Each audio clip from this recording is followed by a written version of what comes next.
Hi പ്രിയ കൂട്ടുകാരെ, എല്ലാ പ്രിയ കൂട്ടുകാർക്കും ഷീജാസ് ബ്ലോഗിലേക്ക് സുസ്വാഗതം. ഇന്ന് നമ്മൾ തയ്യാറാക്കുന്നത് ചപ്പാത്തി നൂഡിൽസാണ്.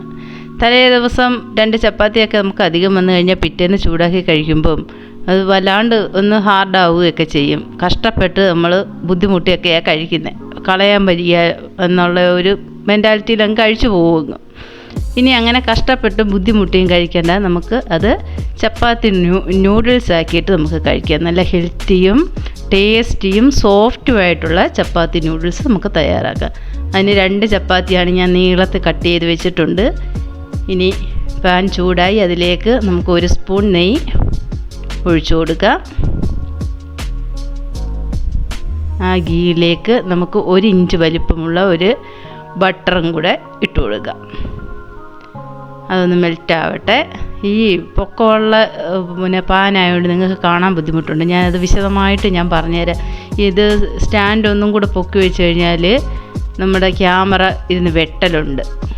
അതുകൊണ്ടാണ് ഞാനിത്, എനിക്ക് ആ സ്റ്റാൻഡ് അത്ര നന്നല്ല, അതുകൊണ്ടാണ് ഞാനിങ്ങനെ ചെയ്യുന്നത്. ഇനി അതിനുള്ള അഡ്ജസ്റ്റ്മെൻറ്റ് ഞാൻ ചെയ്യാം. എല്ലാവരും ഈ ഒരു വീഡിയോയും കൂടെ ക്ഷമിക്കും. അതിലേക്ക് ബട്ടർ മെൽറ്റായപ്പോൾ ഞാൻ അതിലേക്കും ഒരു ലേശം ജിഞ്ചർ ഗാർലിക്, അത് എന്ന് വെച്ചാൽ ഒരു ഇഞ്ച് വലിപ്പമുള്ള ഒരു ലേശം ഒരു പിന്നെ ഇഞ്ചിയും അതുപോലെ 2 ഗാർലിക്കും ആണ് ചോപ്പ് ചെയ്തത് അങ്ങോട്ട് ഇട്ടു. അതിനുശേഷം ഒരു ഹാഫ് ഒണിയനാണ് ചേർത്തത്. അത് നീളത്തിലരിഞ്ഞതാണ്. എല്ലാം നമ്മൾ നീളത്തിലരിഞ്ഞെടുക്കണം കേട്ടോ, എങ്കിലേ കാണാനൊരു ഭംഗി വരത്തുള്ളൂ. നമ്മൾ ഭക്ഷണം കഴിക്കുമ്പം കാണാനുള്ള ഒരു ലുക്ക് വെക്കും. മണം മാത്രമല്ല, കാണാനൊരു ലുക്കും ഉണ്ടെങ്കിലല്ലേ നമുക്ക് ആസ്വദിച്ച് കഴിക്കാൻ പറ്റുള്ളൂ.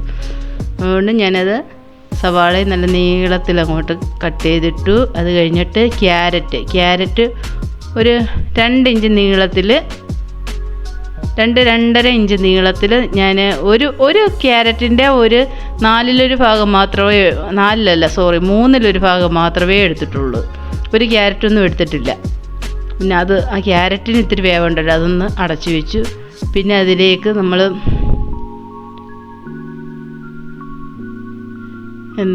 ഒന്ന് ഇളക്കി വെക്കട്ടെ. ആ ക്യാരറ്റിന് ഇത്തിരി ഒരു വേവുള്ളയില്ലയോ, ഒരുപാടങ്ങ് വാടണ്ട കണ്ടോ. ആ പച്ച ചുവയൊന്ന് മാറി കിട്ടിയാൽ മതി. അതിലേക്ക് നമുക്ക് 1 എഗ്ഗ് പൊട്ടിച്ചങ്ങോട്ട് ഒഴിച്ചു കൊടുക്കുക. അത് നന്നായിട്ടൊന്ന് വേകട്ടെ. അതൊന്ന് ഇളക്കി നമുക്ക് നന്നായിട്ട് എല്ലാ വെജിറ്റബിൾസിലും അത് ആക്കി നന്നായിട്ട് ഫ്രൈ ആക്കണം. നന്നായിട്ടത് വേകട്ടെ.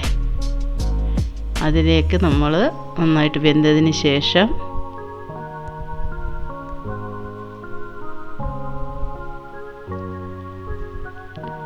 ഒരു ക്യാപ്സിക്കത്തിൻ്റെ ഒരു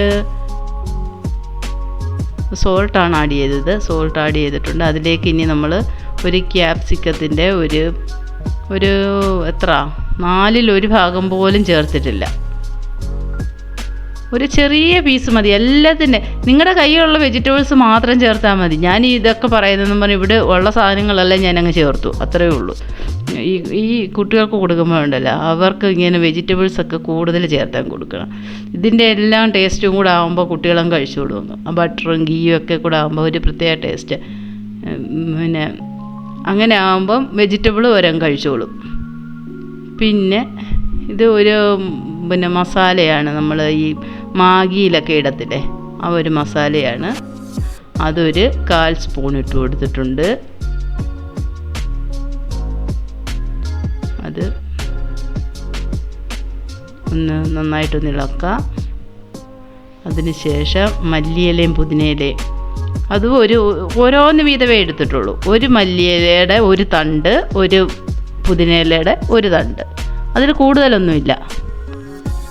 പിന്നെ ഒരു തക്കാളിയുടെ ഒരു 4/1 ഭാഗം ചേർത്തു. പിന്നെ ക്യാപ്സിക്കം ഇട്ടു. അതിന് ശേഷം നമ്മൾ ആ ചപ്പാത്തി സ്ലൈസ് ചെയ്ത് വെച്ചത് അങ്ങോട്ട് ഇട്ട് കൊടുത്തു. അത് എല്ലാം ആ ചപ്പാത്തിയിലെല്ലാം നമ്മൾ ആ ഇട്ട മസാലയും മുട്ടയും വെജിറ്റബിളും എല്ലാം മിക്സ് ആകണം. ഒന്നും മിക്സ് ആക്കിയതിന് ഈ പാത്രത്തിലായെങ്കിൽ എനിക്ക് നന്നായിട്ട് അതൊന്ന് ഇളക്കിയെടുക്കാൻ പറ്റും. നമ്മൾ ചെറിയ പാൻ വെച്ച് കഴിഞ്ഞാൽ ബുദ്ധിമുട്ടാണ്. അതുകൊണ്ടാണ് ഞാനിത് ഈ വലിയ പാൻ എടുത്ത് വെച്ചത് കേട്ടോ.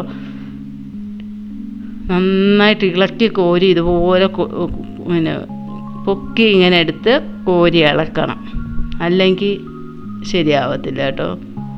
പിന്നെ വീഡിയോ ഇഷ്ടമായാൽ എല്ലാവരും ഒന്ന് ലൈക്ക് ചെയ്യുക, കമൻറ്റ് ചെയ്യുക, സബ്സ്ക്രൈബ് ചെയ്യുക. അതുപോലെ ബെൽ ബട്ടൺ ഒന്ന് ക്ലിക്ക് ചെയ്യുക, ഓളെന്ന ഓപ്ഷൻ എനേബിൾ ചെയ്ത് വെക്കുക. ഇനി എല്ലാം കഴിഞ്ഞു. ഇതിലേക്ക് നമ്മൾ ഒരു അര സ്പൂൺ പെപ്പർ കൂടി ആഡ് ചെയ്യും. അതുകൊണ്ട് കഴിഞ്ഞു.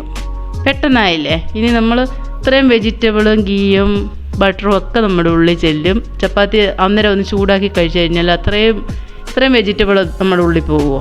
ഇല്ലല്ലോ. നമ്മളിങ്ങനെയും കൂടെ ബാക്കി വരുന്ന ചപ്പാത്തി അങ്ങനെ ചെയ്താൽ മതി. അല്ലാതെ ഫ്രഷായിട്ട് ചപ്പാത്തി ഉണ്ടാക്കുമ്പോൾ അന്നേരം നമുക്ക് അതിൻ്റെ ആവശ്യമില്ല. ഇവിടെ മിക്കവാറും 2 ചപ്പാത്തി അല്ലെങ്കിൽ 3 ചപ്പാത്തിയൊക്കെ ബാക്കി വരും. ഈ പാവം ഞാൻ അതൊക്കെ കഴിക്കുന്നത്. നോക്കൂ, എത്ര മനോഹരവും ഹെൽത്തിയും ആയിട്ടുള്ള ഒരു ചപ്പാത്തി നൂഡിൽസാണ് നമ്മൾ തയ്യാറാക്കിയത്. എല്ലാവരും ഒന്ന് ട്രൈ ചെയ്ത് നോക്കുക, ഫീഡ്ബാക്ക് അറിയിക്കുക. ഇനിയും കാണും വരെ ഗുഡ് ബൈ എന്ന് നിങ്ങളുടെ സ്വന്തം ഷീജ. നോക്കൂ, മനോഹരമായിട്ടുണ്ടല്ലേ.